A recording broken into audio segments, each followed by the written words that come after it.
आज के कहानी का शीर्षक है भूतनी की शादी। उत्तर प्रदेश के एक छोटे से गांव में, जहां रात को सन्नाटा इतना गहरा होता था कि मच्छर भी कान में शश करके बोलते थे, वहां रहता था एक लड़का जिसका नाम था पिंटू। पिंटू की उम्र 28 साल थी, लेकिन दिमाग अभी भी 12 साल का था। पिंटू का सबसे बड़ा शौक था पुरानी हवेलियों में घुसना, भूत ढूंढना और फिर गांव में जाकर डरावनी कहानियां सुनाना। गांव वाले कहते थे, पिंटू भूतों से नहीं डरता, भूत पिंटू से डरते हैं। गांव के बाहर रेगिस्तान जैसी जगह पर एक पुरानी हवेली थी। हवेली का नाम था काली हवेली। लोग कहते थे कि वहां 80 साल पहले एक बहुत सुंदर लेकिन बहुत क्रूर रानी रहती थी। रानी का नाम था काली बाई। काली बाई इतनी क्रूर थी कि उसने अपने ही पति को जहर देकर मार डाला था, क्योंकि पति ने उसे दूसरी शादी करने से मना कर दिया था। मरने के बाद काली बाई की आत्मा हवेली में भटकने लगी। लोग कहते थे कि काली बाई अब भी शादी करना चाहती है। जो कोई भी हवेली में रात बिताता है, काली बाई उसे अपना दूल्हा बना लेती है। पिंटू को ये कहानी बहुत पसंद थी। वह रोज अपने दोस्तों से कहता, यार, मैं एक रात काली हवेली में रुकूंगा। अगर भूतनी आई तो मैं उससे शादी कर लूंगा, फिर मैं अमीर हो जाऊंगा। भूतनी के पास तो सोने चांदी के घड़े होंगे। दोस्त हंसते थे, पागल है तू, काली बाई तुझे मार डालेगी। पिंटू बोला, मार डालेगी तो क्या, मरने के बाद मैं भी भूत बन जाऊंगा। फिर दोनों मिलकर गांव में डराएंगे, मजा आएगा। एक रात पिंटू ने फैसला किया, आज रात काली हवेली में रुकूंगा। उसने बैग में रखा एक लालटेन बैटरी वाली, क्योंकि केरोसिन महंगा था, एक लंबी लाठी भूत को डराने के लिए, एक बड़ा थैला सोने के घड़े भरने के लिए, एक छोटी सी डिब्बी में लड्डू भूतनी को भेंट चढ़ाने के लिए, एक छोटा सा आईना काली बाई को देखने के लिए, क्योंकि भूत आईने में नहीं दिखते। रात के 11 बजे पिंटू हवेली पहुंचा। हवेली देखकर उसके पैर कांप गए। दरवाजा खुला पड़ा था, अंदर अंधेरा था। पिंटू ने लालटेन जलाकर अंदर घुसा। अचानक एक ठंडी हवा आई, लालटेन की लौ हिलने लगी। पिंटू ने डरते डरते कहा, काली बाई, मैं आ गया हूँ, मैं तुम्हारा दूल्हा बनने आया हूँ। कोई जवाब नहीं आया। पिंटू हॉल में पहुंचा। हॉल में एक बहुत बड़ा चित्र टंगा था। चित्र में एक औरत थी, सफेद साड़ी में, लाल बिंदी, काली आंखें। चित्र की आंखें पिंटू को देख रही थीं। पिंटू ने कहा, वाह, कितनी सुंदर हो तुम। अचानक चित्र की आंखों से आंसू निकले। आंसू असली थे। पिंटू डर गया। अरे काली बाई, रो क्यों रही हो? चित्र से आवाज आई, मैं रोती नहीं, हंस रही हूँ। तू इतना भोला है कि मुझे दुल्हन बना रहा है। पिंटू बोला, तो शादी कर लो ना, मैं बहुत अच्छा लड़का हूँ। आवाज बोली, ठीक है, लेकिन पहले 3 इम्तिहान पास कर। पहला इम्तिहान, मेरे कमरे में एक तिजोरी है, उसमें 1000 सोने के सिक्के हैं। तुझे रात को चुपके से तिजोरी खोलनी है और सिर्फ एक सिक्का चुराना है। अगर पकड़ा गया तो शादी नहीं होगी। पिंटू ने सोचा, ये तो मेरे बस की बात है।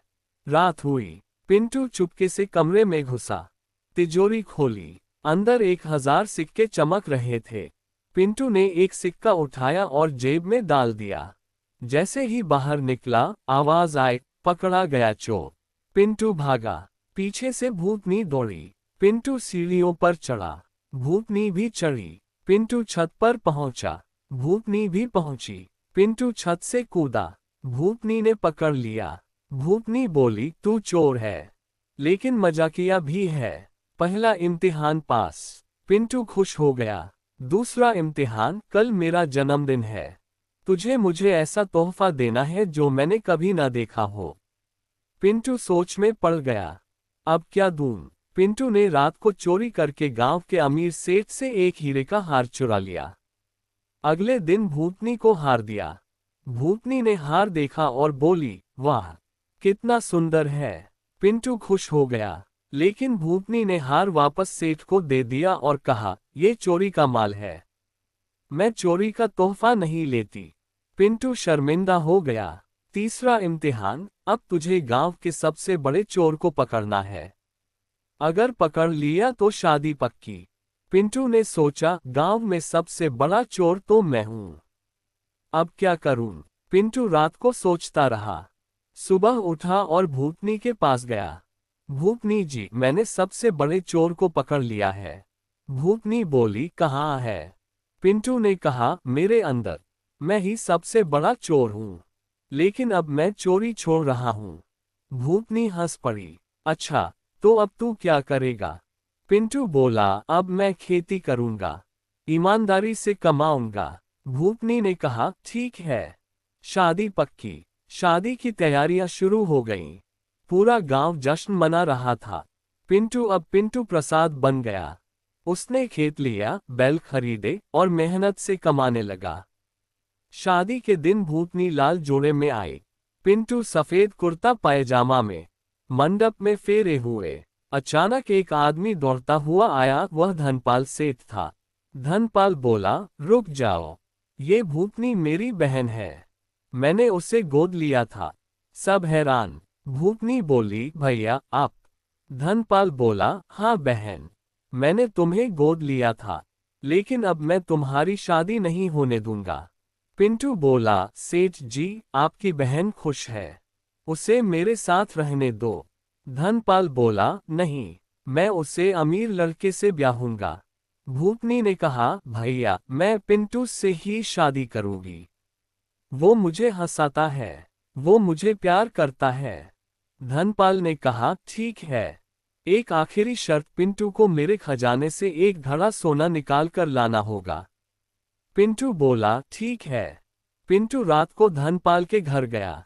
धनपाल ने कहा, खजाना कुएं में है, लेकिन कुएं में भूत है। पिंटू ने सोचा, फिर वही भूत। पिंटू कुएं में उतरा। भूत ने कहा, कौन है रे? पिंटू बोला, मैं पिंटू हूँ, भोलानाथ भाई का दोस्त। भूत खुश हो गया। अच्छा, तो घड़ा ले जा। पिंटू ने घड़ा निकाला। घड़े में सोने के सिक्के भरे थे।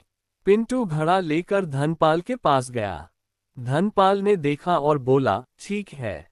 शादी पक्की। शादी हुई। पिंटू और भूतनी खुशहाल रहने लगे। गांव वाले कहते, चोर की शादी भूत से हुई, लेकिन अब वो सच्चा इंसान बन गया। और इस तरह लल्लन चोर से पिंटू प्रसाद और फिर अमीर आदमी बन गया।